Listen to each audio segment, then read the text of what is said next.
There is a place that is spoken about only in whispers, a dark area that spawns the beginnings of urban legends, a place where anything can happen and usually does.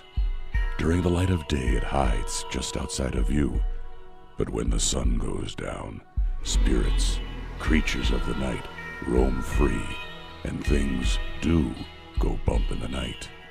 It is in every state and every country, and there is no escaping it, no matter how safe you feel behind your locked doors and latched windows.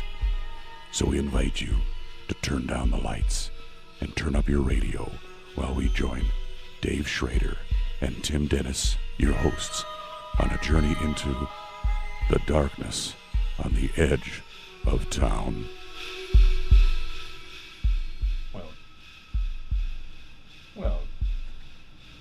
Well, good evening, and welcome to another edition of Darkness on the Edge of Town Paranormal Radio Show. I'm your host, Dave Schrader.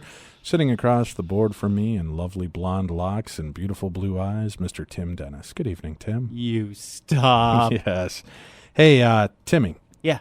We've got, we're out at the Queen Mary tonight. Okay. We're doing the live event starting up tonight that runs through Wednesday. Out here having a great time, of course, with Jay, Grant, Chris, Patrick, Rosemary, Ellen Guiley, John Zaffis, everybody. So we're here. We're having a good time. Thank you all for tuning into the show. As promised, we have a brand new show for you. We've got two great sets of guests lined up. First hour here, we have Bill Bean, and we're going to be talking to him about the demonic problems that he dealt with in his home while he was, growing up, and some of the problems that followed him subsequently after. And then for the second hour, the ghost chicks meet the ghost dips. That's right. Tim and I are going to be talking to the ghost chicks. Tara and Lori are going to be on our show. We're going to discuss their lives and what got them into the paranormal and involvement and the different things that they've seen. Certainly shine a little light on the sisterhood of the paranormal, since it seems to see as more of a boys' club as we find at these events. It seems like most of the prominent figures are men involved in the paranormal. We're going to talk to them a little bit about that. Are we part of the sisterhood? Yeah, why not? The All sisterhood right. of the traveling paranormal pants. There you go. Yes, excellent. So we're going to be covering that. So, please stay with us. Glad to have you all here. We had a great weekend last weekend on the show live with Scotty Roberts and doing the live tarot readings and talking about some of the evidence. And, some of the things we didn't get to talking about the evidence at Rolling Hills, Tim, was the shadow people. Mm-hmm. Now, I have yet to see a shadow person at these events. So I get a little skeptical, especially when you've got 20 people roaming around on a floor, flashing cameras, waving flashlights, and then somebody takes a picture and wow, suddenly you have a shadow person. Now, the interesting part of this is that Jay and Grant did their private ghost hunt after the regular ghost hunt with, I think it was like 5 listeners that paid, I think, and they were amazing. Again, as we said, we do charity auctions where we raise money for different things. We raised money for the Rolling Hills Restoration Fund, and I think we ended up raising like $2,000 just for that private ghost hunt that night. Yeah. So that was fantastic. But the guys definitely did not disappoint. In front of Jason, Grant, and the 5 people alone in this building, they saw shadow people walking in and out of this one area, and one, developed right in front of them and ran across the hall. 6, 7 people saw this happen with their own eyes at Rolling Hills. Wow. So it's been, there was some crazy evidence like that. And after the show, so many people have emailed me and sent me more EVPs and more stories that we might do another follow-up show. We're looking to try to maybe book another event to Rolling Hills for the summer. And I think we're going to make it a paranormal pajama party, if you will, in the sense that we're going to do a slumber party at Rolling Hills. Where everybody, when we were at this last event, we asked if they'd want to spend the night there. They said yes. So what we'd look to do is we do our regular investigation. Then the speakers will go back to the comfort and warmth of their own hotel rooms. Nice. And the crowd would have free reign of Rolling Hills for the night. So they could all just crash there and see what happens. And nighttime around 3, 4 in the morning is when stuff starts to really go crazy in that place. But people can spread out and sleep in that entire building for the night. So it should be fun. So we're going to be putting up more information about that. But yeah, the shadow people stories were crazy. Stacy Jones, a ghost cop who we've had on the show, and we'll talk to her, maybe have her back on the show and talk a little bit about what they experienced when she was doing the private ghost hunts too, because Stacy was kind enough to lead a couple people in private ghost hunts. And everybody was blown away by what they were seeing and experiencing. So it was definitely a crazy place. Stanley was a little quieter this time. Yeah, I noticed that. You know, we had some activity, but it didn't seem as, maybe it's because the last time we were there, things were just so insane that now we're a little... we tired them up? Yeah, no, but we're not as affected by the little things. You know, I mean, there was still definitely some interesting stuff that happened at the Stanley event this last one, but it wasn't anything like the event before when stuff was flying and moving and people were being seen and pushed and poked and prodded and EVPs left and right. So it's going to be an interesting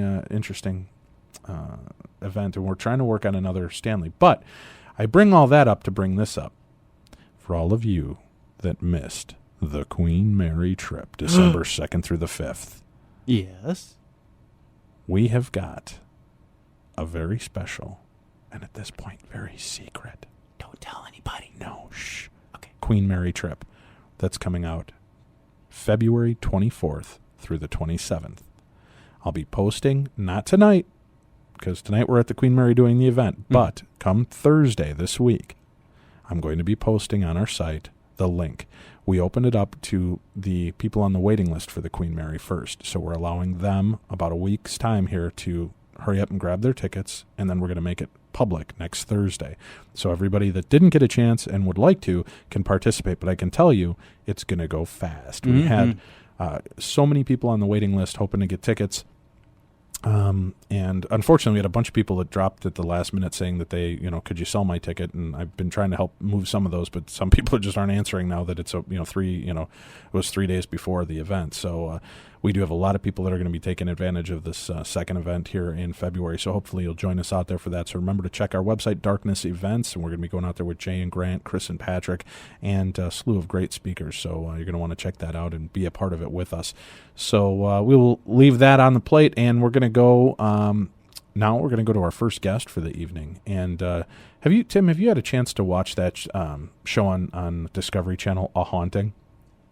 Bits and pieces. I've never seen a full episode. I got to say that I think this is probably one of the best paranormal shows out there right now. Even though it's reenactment stuff, I've seen some episodes that absolutely freak me out, creep me more than anything. Just watching that and they're better than most horror movies right now. There's that one episode with John Zaffis, our buddy, the demonologist, talking about the possession that took place. This woman should have won an Academy Award. She did there wasn't the Linda Blair creepy makeup and all that stuff. I think they just put dark circles under her eye, but her acting was so phenomenal.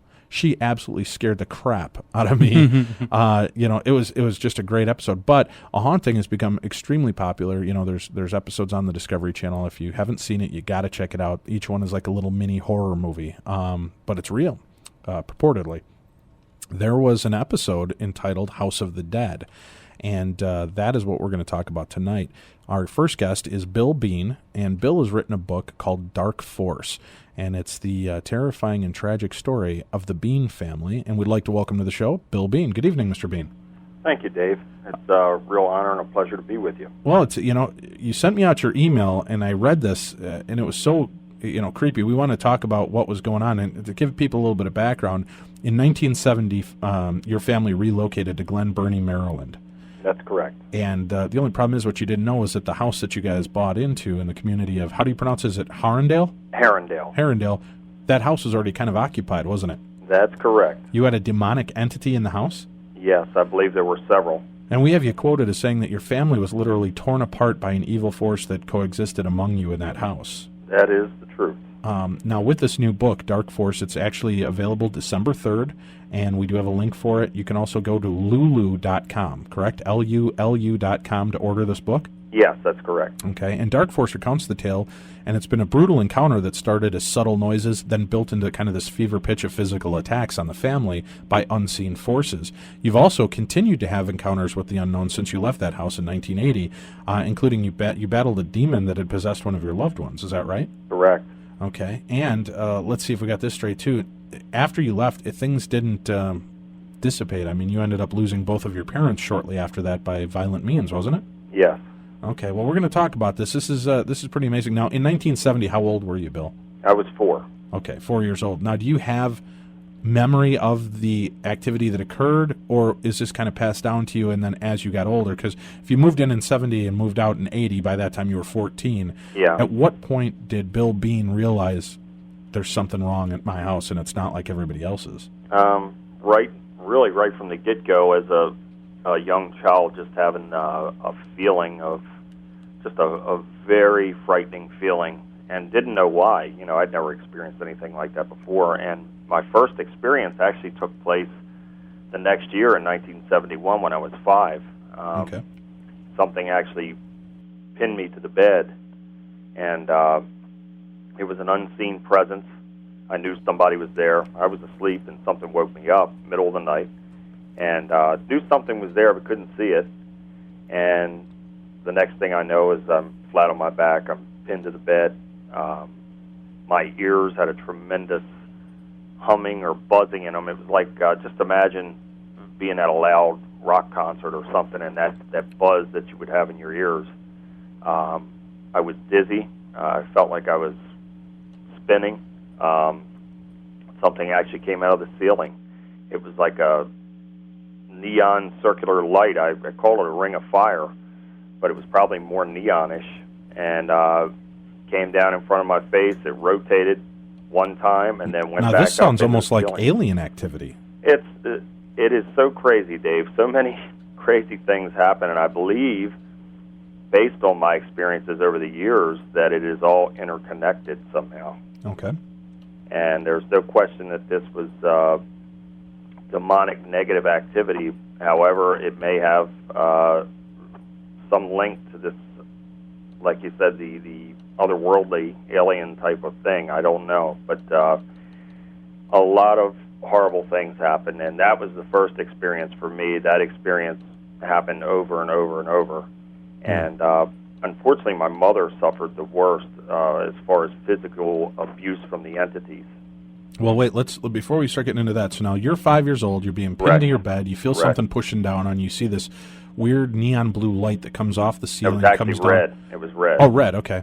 And now did it touch you? Did it warm you up? Did it cold, you make you chilled? What was No, the it was effect? warm. It was definitely warm. It was hot, and it was close to my face, probably from within inches. And I just remember being so panicked. I had certainly never known panic like that in my 5 years. And I wanted to scream out for my parents. I couldn't. My mouth wouldn't work. Nothing would move. The only thing that was moving and working were my eyes. Everything else was I was frozen. I could not move. Now, how long were you frozen in the state? I mean, was it a... It was probably several minutes, but it sure felt like an eternity. Okay, yeah, I bet. All right. Now, did you hear any voices? Did it threaten No. you? Did it growl? Any weird... Didn't hear anything like that, but an amazing thing happened.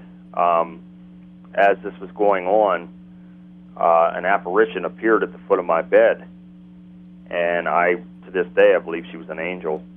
And she was a beautiful lady with long blonde hair, a glowing gown, and she was just gazing at me, and I felt comforted by her. And as she appeared, everything stopped.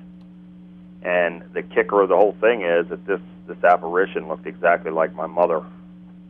Wow. And Okay. yeah, exactly like her. We all saw her at different Now, was your... periods of time, including my mother. So this apparition appeared as your mother, who was alive. So it wasn't like the ghost of mom was coming back to visit you. Correct. It was like a doppelganger or another version of mom was there Yeah. also with you. Okay. Yes, and everything stopped. When this apparition appeared, everything that was happening to me stopped. She continued just to smile at me and gaze at me, and then she turned and floated up through the ceiling. Now, was And- mom home sleeping at that time? Yeah, that's where I'm going next. Okay. I mustered up the courage. I could finally move, and mustered up the courage to jump out of bed, and man, I flew in the next room, which my parents were in bed asleep, and I woke them up and told them what had happened, and my father was less than pleased, and he sent me back to bed. And you'll see that in the A-Haunting segment. That's true. And he sent me back to bed, and actually my mother went back in there with me until I fell asleep. Well, you know what's interesting, Bill, is they say that we have this connection to our parents, of course.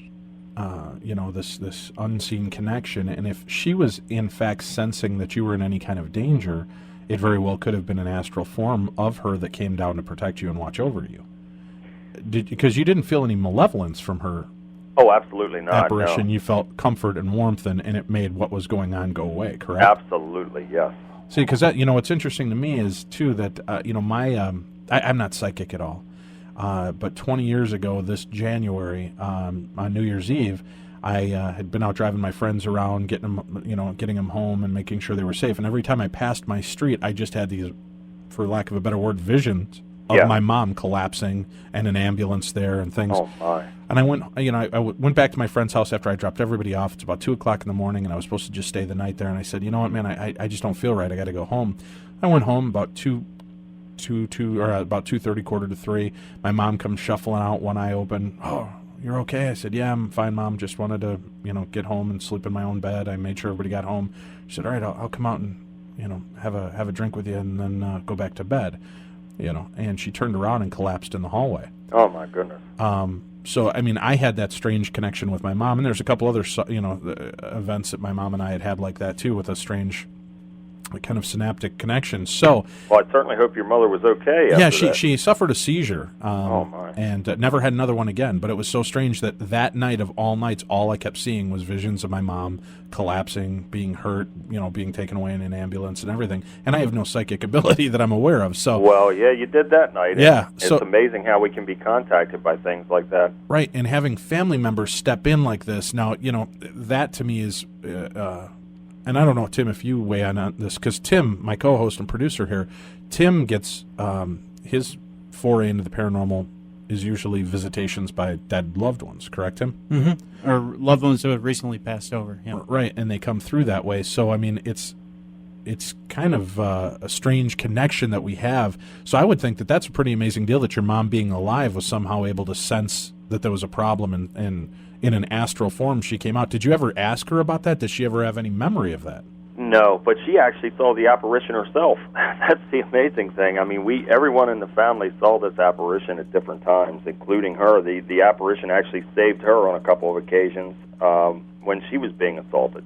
Wow, really? Yeah. And it was an apparition of herself? Exactly. It looked exactly like her. Tim, this lends itself more and more to my theory with hauntings, that it's something from, that maybe we're seeing just right off to the next parallel universe. We're seeing these things because I've mentioned how many times on the show haunting ourselves, right?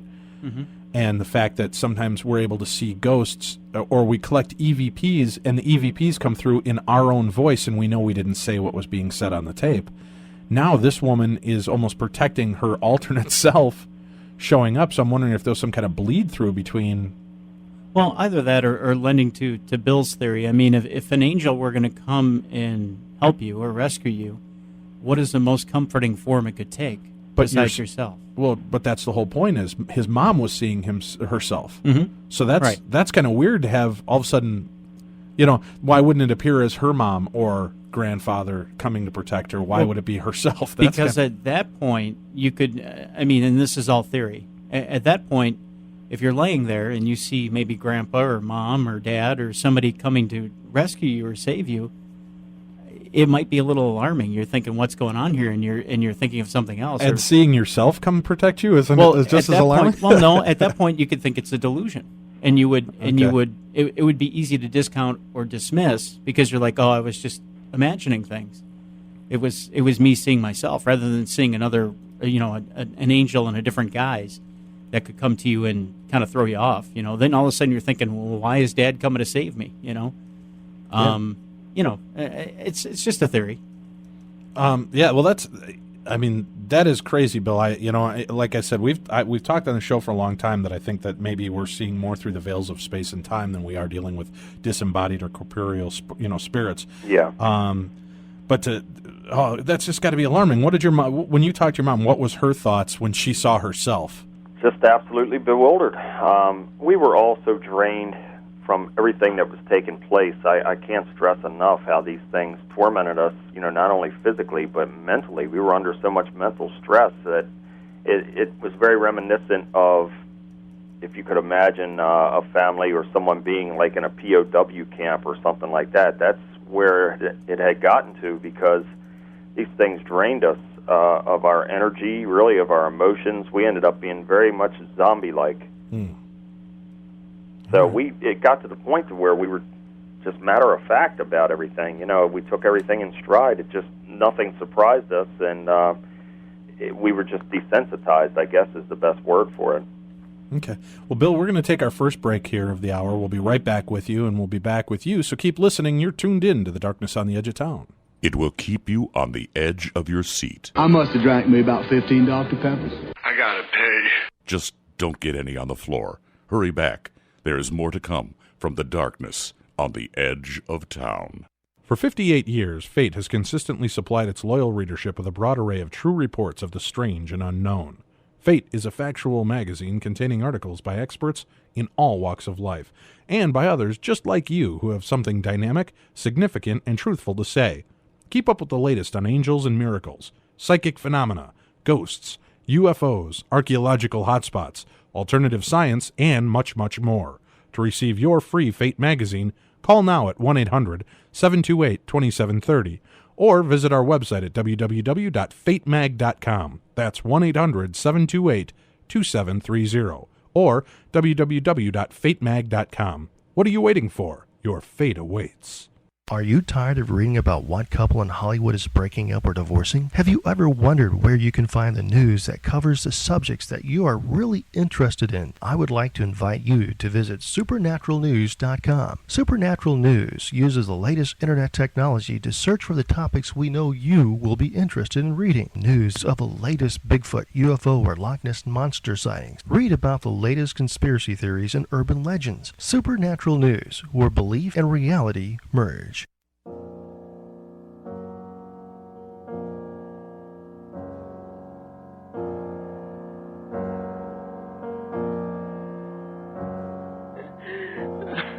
If you want to listen, it's your funeral.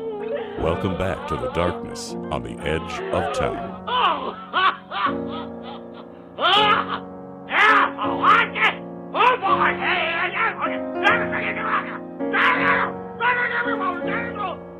Hey, welcome back to the show. Our guest this evening is Bill Bean, and he is the author of a brand new book. And the name of the book is Dark Force, and it will be available starting December 3rd. You can go to lulu.com to order your copy, LULU.com, or you can go to our website at darknessradio.com. Click on the show tab, and you'll see a copy of the book. Just click it, it'll take you to the website. Type in Dark Force, and you'll be able to order your own version. Now, before we left, we were talking to Bill about his first experience, which was frightening, to say the least. Now, how many brothers and sisters do you have, Bill? I have an older sister and a younger brother. Now, did they have experiences before yours? Did you ever? Yes, my sister did. And she didn't live in the house for very long. She'd only been there for a couple of years, and she ended up running away and getting married.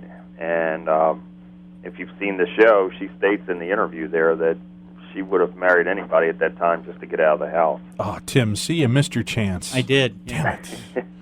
Well, Bill, if she's ever in another position where she's terrified by a haunted house and needs to get out, just give her Tim's phone number, would you? I'll be right there. So she had experiences, and then now did you say you had younger brothers and sisters as well? I have a younger brother, yeah, and he had experiences as well, but his recollection, he's 3 years younger than I am, and he didn't have nearly as many experiences, or if he did, he doesn't remember them, but he does have some vivid, horrible memories, but just not as many as what I have. Well, let's talk about what's one of the most profound events that you had happen. Well, I guess the most profound event of the whole thing occurred in 1979.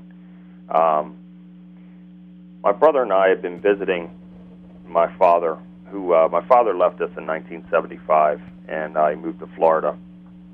And my brother and I went there for a visit. And I spoke with my uncle there, my father's brother, and he's a very religious man. And we spoke about everything that was going on in the house, and he instructed me to that I could take authority over these demons and cast them out. And we had a long discussion, and he told me things to say, and planted some good seeds of faith in me, actually. And I ended up taking that back with me. And before I get into that, I want to tell you something that led up to it. Okay. It was 4th of July, 1979. Now, my brother and I were in Florida visiting with our father, as I said. my mother had a fiance then, and they went out to see fireworks, and they went with my aunt. We had a little black poodle named Fuzzy, and they left the poodle out in the backyard. Now, fenced-in yard, 4-foot-high fence all the way around. My aunt also left her dog out there, which was a much larger dog, a Keeshhound. And so they left the dogs out in the backyard while they were seeing the fireworks display. When they returned, our dog was nowhere to be found. The Keeshhound was there. The Keeshhound looked disturbed, spooked, was curled up near the pool. That's where they found him. Our dog was gone, no sign of him.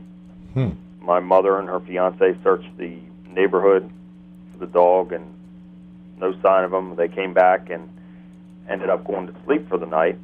And when they woke up the next morning, they were awakened to a pretty horrific sight. Sprinkled around my mother as she laid in bed on her back were large hunks of black hair, which, oh my God, yeah, they believe was Fuzzy's hair. And just picture in your mind the outline how detectives would chalk a body. And that's exactly how it was around my mother. And naturally, they jumped out of the bed. There was hair also leading from the bed into the hallway, up the hallway, and into the bathroom sink. And we never saw the dog again. Wow. So this led up to really me being pushed over the edge, and I was 13 years old at the time. When my brother and I returned, my mother told us about this, and naturally we were very upset, and I was getting angry. I think when a person, after a period of time, goes through this type of abuse, they really start to get angry, and it gets to the point to where you're going to snap. You can't take it anymore. And that's exactly what happened. And the thing that really pushed it over the edge is the day that we did return. After my mother had told us this, we had relatives over the house, and my mother was actually physically assaulted there. Something picked her up in the air and threw her in the air across the room and crashed her into her makeup table and busted her open, and I snapped. Now, at this point, we did have a priest involved, and the activity was getting worse after each one of his visits, unfortunately. And he was bringing holy water. He ended up bringing us mason jars of holy water. Wow, okay. And after this happened to my mother, I snapped, and I grabbed a jar of holy water and a Bible, and I decided I was going to do battle with these things. And that's exactly what happened. I called them out. I said, in the name of Jesus, I command you to show yourselves. And nothing happened the first time. I said it again. Then one of the bedroom doors started opening and slamming repetitiously. And how old were you at this point? I was 13. And you're calling out demons, Bill? Yes. I was pushed to the edge. I didn't care at that point. I was just pushed so far. Bill, I'm afraid of my neighbor's chihuahua when it starts barking. How can you be in there calling out demons?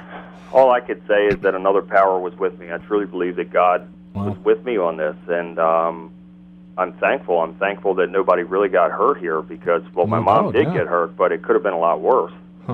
So I ran back, and as I ran back to where the door was opening and slamming, it had stopped.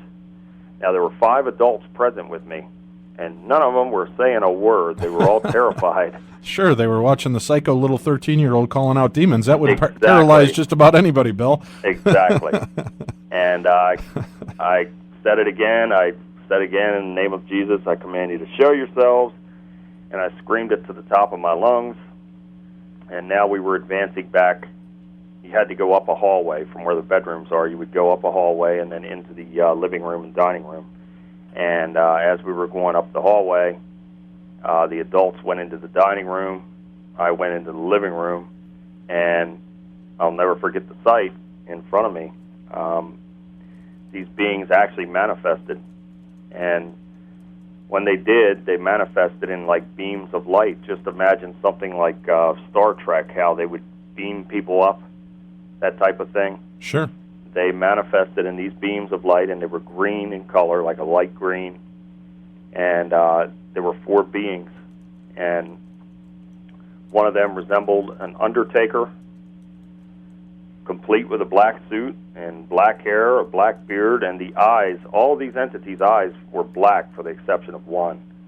And another entity that manifested was a male that had short red hair, curly, clean-shaven, had a scar down the side of his face, and again, his eyes were black. Mm-hmm.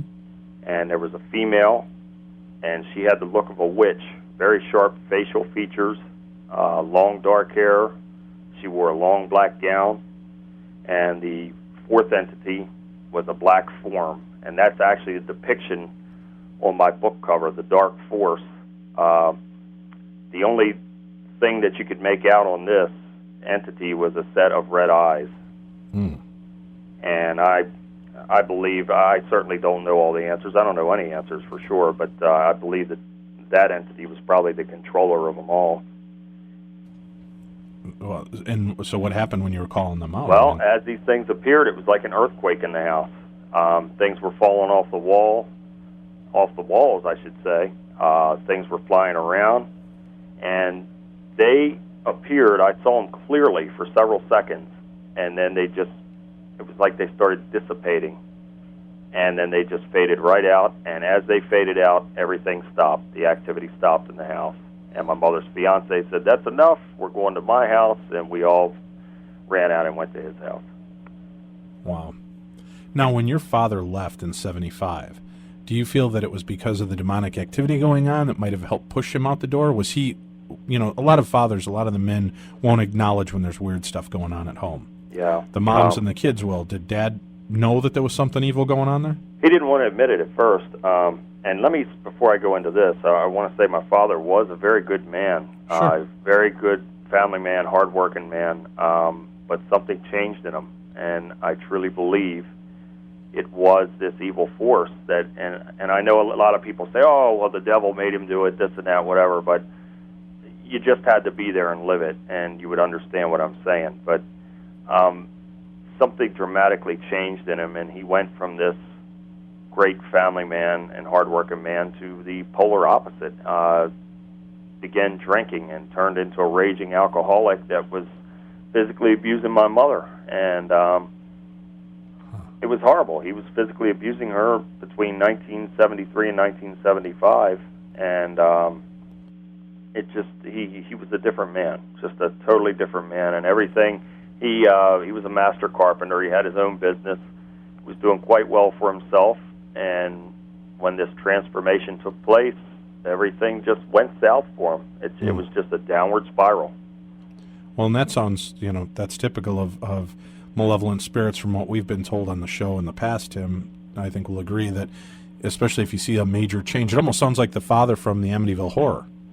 Yeah, very similar. He came in normal, and all of a sudden within, a short amount of time just began changing and was being taken over by whatever. Do you think that your father was being possessed, or do you think he was being oppressed? I believe that it was actually getting into him at times, certainly when he was abusing my mother. There's no question about it, because I really believe that's why he left, because had he stayed, I truly believe he would have killed my mother. I mean, he even held a knife up to her throat on a couple of occasions, and there's no question that he would have killed her.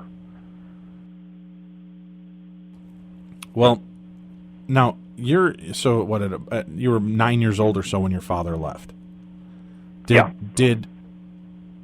Did things start getting worse after Dad left the house? I mean, that made you and the kids and your mom more vulnerable, I would guess. Yeah, unfortunately for my mother, we were all affected, but she got the brunt of it. She suffered more than any other person I've ever known in my life. And after my father left, the entities really began abusing her physically on a regular basis. Oh, that's horrible.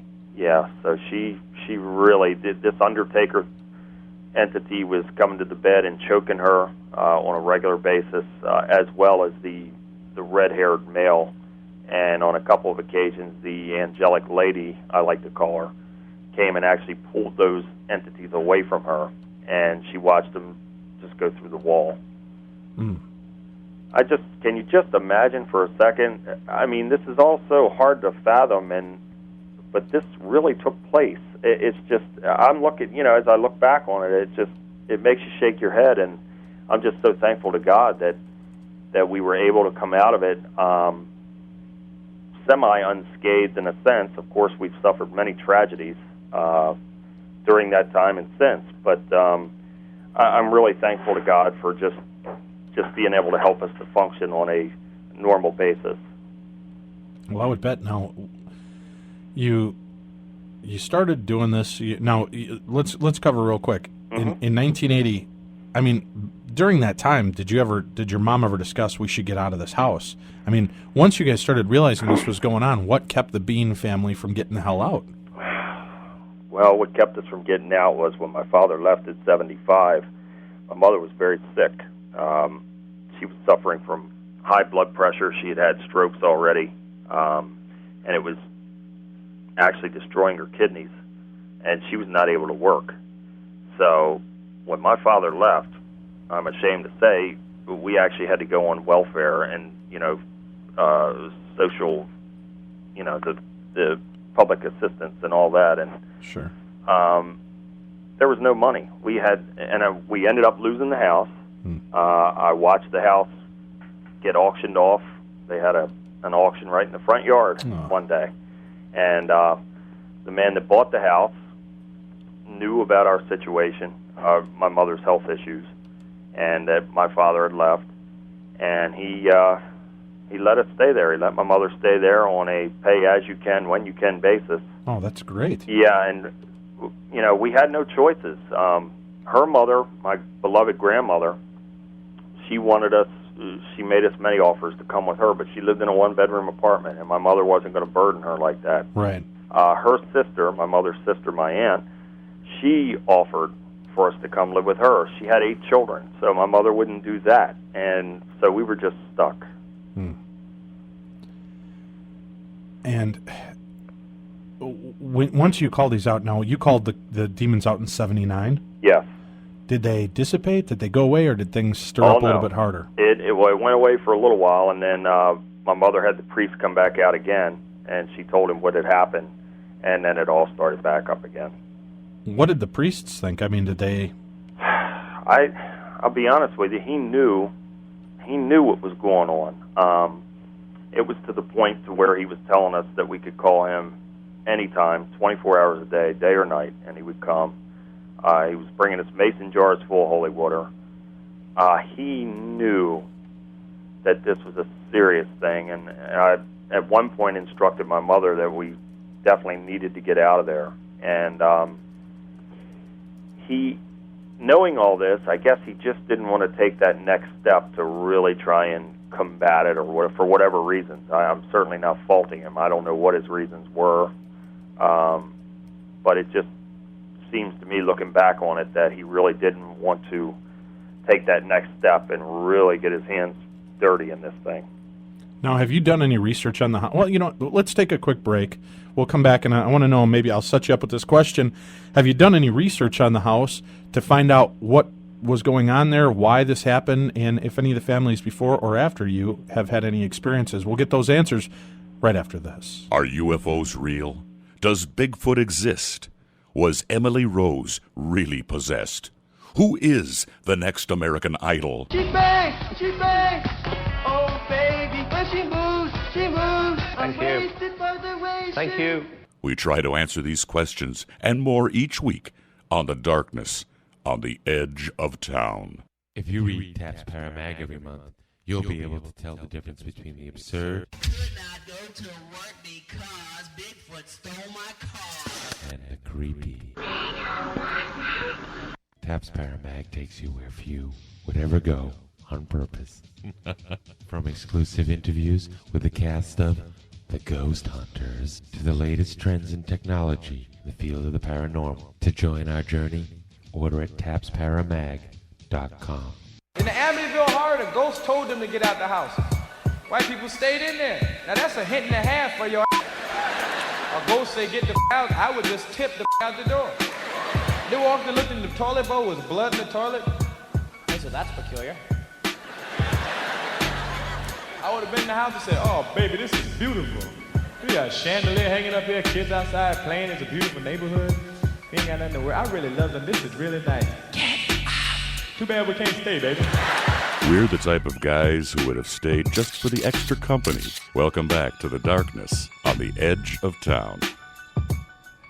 Yeah, welcome back to the show. I'm your host, Dave Schrader. Along with me, Tim Denniston, our guest, Mr. Bill Bean. Bill is the author of a new book called Dark Force, available December 3rd. You can order the copy of the book by going to lulu.com. That's LULU.com. He was also covered on an episode of Discovery Channel's hit show, A Haunting. The name of the episode is House of the Dead, so keep an eye out for that. You can also go check it out and watch the episode on Bill's website at billbean.net. That's BILLBEAN.net. So excuse me, you can check that out. Oh, I'm choking here, Bill. Bear with me. I apologize. I'd like to jump in and save you if I could. Oh, God, I need it. We were talking before the break, and I was just curious. Have you done any research on the house since then to find out, was it ancient Indian burial grounds? Was a red-headed farmer killed there? What? Sure you're not psychic? Really? Okay, go ahead. Hit me up. A close friend of mine did research, and there's an area about 2 miles south of Herondale, and the area is called the Wishing Rock. And according to his research, Indians frequented this, and again, this structure is like a gigantic boulder. It's probably 3 stories tall. It does not fit with any of the landscape in this area. It looks like it was just dropped there or placed there or something. And according to his research, the Indians believed that this structure had supernatural powers, and they often met there for their treaties and whatever they were doing there, their gatherings. And I truly believe that the Indians cursed that land. I believe they cursed that whole area within that radius. And I believe the area of Herondale is in some sort of cursed ground, and it has a vortex to where these negative entities can really come through. And because it's not just my house, after the A Haunting show aired, I was contacted by many people in that area who are having problems in their homes, or they had problems in their homes. And I was also contacted by a young man that lived in the house that we lived in. Now, we lived there from 1970 to 1980. This young man lived there with his family from 1991 to 1994, and they too had problems. Now, were they seeing the same things? No, they didn't have experiences with the physical abuse, nothing to the degree that we experienced. But he did tell me a story about his mother being unable to get, I believe it was the bathroom door. She was trying to open the bathroom door, and a force was holding that door shut, and she could not get out. And naturally, she was panicking, and they ended up going and actually busting the door down to get her out of there. And he told me another incident about the mother not wanting any weapons in the house, and they would bring a rifle in there and disassemble it, only to wake up the next day and see the rifle reassembled. Jeez. Yeah, so something, and I've also heard that the current, now I don't know the current occupants, I have not spoken to them, so I can't say for sure, but what I was, someone contacted me and said that the current residents there are having problems. Now, whether that's true or not, I can't confirm that. Okay. I just have a hard time, like I said, I have a hard time, even if somebody offered to pay the place for you, there had to be another place to go to get the hell out of that house. Well, and another thing that I didn't people are being up, attacked, I mean, I understand that you have pride and you don't want to go live with grandma in a one-bedroom apartment, but yeah. But when your family's in danger, I mean, isn't there a chance that you just want to burn that sucker down and collect the insurance money? Well, again, we lost the house, so now, my mom was renting it from this man that had bought it in the auction, so we had no... There was certainly we really had no avenues, and I also believe that she was oppressed as well, to where we all seem to be under control by these things at different times. There was a period that I felt I was under control from them. And I believe that was part of the hold and the control that they had over my mother, was always having a way of keeping her there to where she wanted to just be there until the bitter end. All right. Well, now, unfortunately, the nasty stuff didn't end when you moved out. Correct. Go ahead and tell us a little bit about what happened to you afterwards. Well, when we left there, unfortunately, 10 months after we moved out, my mother died of a cerebral hemorrhage at the age of 44. And this happened just 2 months and 2 days after the death of her mother, who died suddenly of a series of heart attacks. And so 2 tragedies hit us there suddenly. And my brother went to Florida to live with my father, and I stopped going to school, and I got a job, and I went to live with my grandfather in the area. Mm-hmm. And I continued to have minor experiences, but a major thing happened in 1988 when I came face-to-face with a demonic entity that I have no doubt was linked to that house.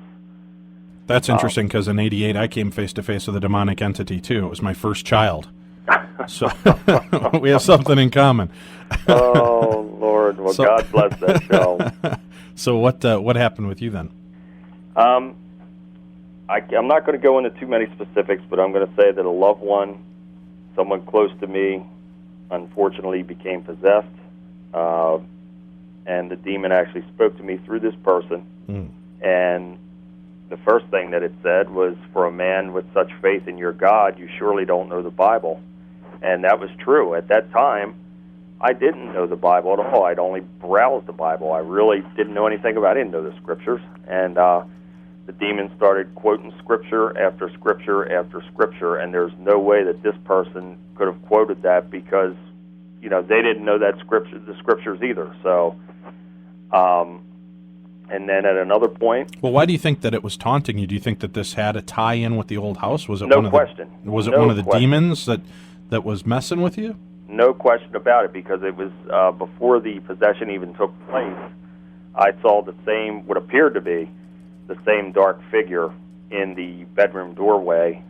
It had the same look as the entity that I saw in the Herondale house. So I have no doubt that this dark force was trying to get at me. And again, now we're being hypothetical, or we really don't have all the answers, but in my heart I believed that I was being protected by God and angels, so it couldn't get to me directly, so it was going to get to me and at me through people close to me. And yeah, that seems to be the story we've heard quite a bit too, is that people, if the demons can't get to you, they're going to muck with your family or your friends that are not as well protected. Absolutely. And the voice ended up saying to me at one point, "Why don't you give up and join us?" And I said, "Who are you?" And the voice said to me, "The Mega Force." The Mega Force? That's what it said, the Mega Force. Isn't that one of the Transformers, Tim? I believe so, yeah. I am Mega Force, and this is my brother Optimus Prime. Right. There's Bumblebee, and then there's Starscreamer, but he's a Decepticon. Well, now there's a real-life account of it to go with it. So. Good grief. And it was called what now? Oh, Omniforce? The Mega Force. Oh, Mega Force. Mm-hmm. Wow, that's nuts. Now, did you ever, and don't tell us what the names are because I don't want to mention on the air, but did you ever find out names for any of the other entities? No. Okay. No. No other entity spoke to me. That was the only entity that spoke, and it didn't mention any other entities with it or names, but this did end up in not only a possession, but an exorcism. And I was present at this exorcism. I stood there with the priest, and I'll tell you, I never want to see anything like that again, ever. What in particular? I mean, apparently it must have been violent and horrifying, but I mean, what about it? No question about it. Yeah. There was levitation involved. The body levitated off the bed. As the priest was hitting the body with holy water, it was like the body was being electrocuted. The profanities that the demon was screaming and going to kill us, and it was just horrible. The room was cold. It was truly like a scene from The Exorcist or a horror film, and I would never wish that on anyone, and I would never, ever want to experience anything like that again. It was the most draining experience of all the experiences I've had in my life. That was the most draining one I've ever had. Well, Bill, tell people, we've got only about 3 minutes left on the show here. What would you suggest to people that might be in your situation that are being tormented by malevolent spirits or demons or evil deities? What would you recommend to do? I mean, my recommendation is get the hell out, but that's pretty plain and simple. That's a good one. For anybody who is, and again, part of my reason for coming forward is I want to hopefully be able to help some of these people. My best advice, what worked for me, is my faith in God. I truly believe that God pulled me out of this, and if you can have strong faith in God and pray for God to send angels and help you, and people, God will send people to you as well that have the gift of being able to cast out these things. I truly believe in that, and for me, that's I can't tell anybody else what to do, but that is what has saved me, and I pray that it'll save someone else. All right, I've got to ask you now: Are you going to be making autograph copies of your book available on your site or through you as well, or is it just simply through Lulu that they can order them? They will. More than likely, I was talking with the publisher about this. She's going to set up some type of virtual book signing to where I will be able to get autographed copies out to people. So if you'll please just all look to my website for more information. I should have that info very soon. And if I could, before we cut, Dave, I'd like to say a special thank you to a very dear friend of mine, Pastor James Coldiron. He is actually the man who designed the cover, the book cover. He did an outstanding job, and I'm very grateful to him for that. All right. Well, thank you very much. And Tim, you have a question too for Bill, is that right? Yeah, in the 2 minutes we have left here, Bill, you had mentioned before that things have happened since. You mentioned the thing with the relative being possessed. Yeah. Are there other things just really quickly that have happened to you since then, or even since A Haunting aired?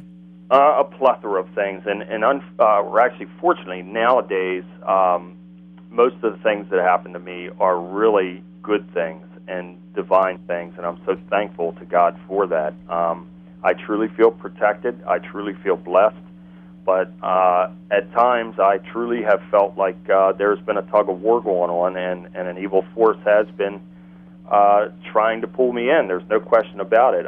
There's also a UFO connection to this, and as I said earlier in the show, there's no question in my mind that it is all connected to that house. And I've just documented and experienced so many things in my life that it's really unfathomable. We could sit here all day and all night and discuss all the experiences I've had. So do you feel that being that you've kind of thrown yourself into the battle with demons and with hell, so to speak, that now you're a marked man?